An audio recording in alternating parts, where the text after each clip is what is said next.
Le nouveau Lariboisière phase 1, c'est pour rappel la livraison au printemps 2026 d'un bâtiment neuf comprenant des capacités d'hospitalisation conventionnelle sur 5 étages avec 489 lits, mais également un plateau d'urgence général et spécialisé, un plateau d'imagerie, 17 salles de bloc opératoires. Et cela sous-entend aussi la rénovation de 2 peignes historiques. Nous nous trouvons ici dans le peigne F, qui vient juste d'être intégralement rénové. Il s'agit du premier bâtiment de l'hôpital pavillonnaire historique de 1854 à avoir bénéficié d'une restructuration complète. Nous avons entamé la restauration intégrale des façades, qui sont inscrites au titre des monuments historiques, avec une entreprise spécialisée en restauration patrimoniale. On a également procédé au remplacement de l'ensemble des menuiseries extérieures, avec un rendu fidèle à l'aspect d'origine, mais tout en répondant aux normes thermiques actuelles pour garantir un confort d'été et d'hiver aux utilisateurs. C'est un chantier de réhabilitation qui a été particulièrement complexe pour 2 raisons.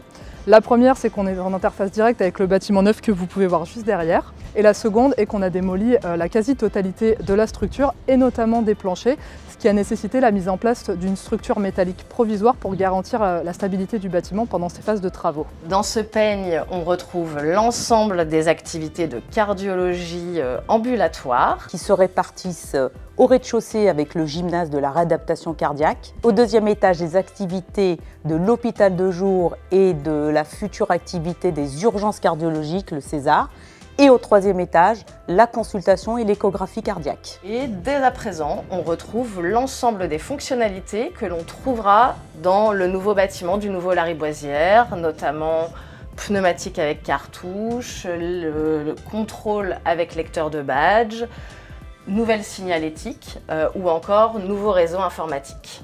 Donc pour nous, c'est un grand changement, mais aussi pour les patients qui connaissent le service, puisqu'on a des patients traités au long cours.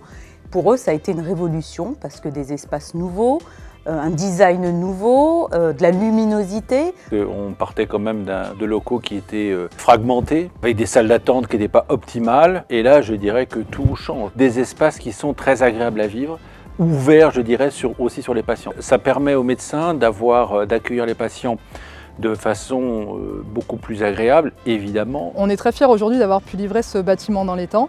Et cette prise en main donc, des locaux et des nouveaux systèmes techniques s'est fait de façon très fluide avec l'hôpital, avec les équipes du groupe hospitalier, ce qui pour nous est extrêmement encourageant pour la suite, puisque dans à peu près 1 an, c'est 47 000 m² de bâtiments neufs que nous allons livrer. Ce peigne F, c'est également un trait d'union entre l'hôpital historique et l'hôpital de demain. Trait d'union symbolique pour un hôpital en profonde transformation, trait d'union concret également pour les professionnels et pour les patients qui le traverseront demain pour se rendre d'un espace à l'autre de l'hôpital.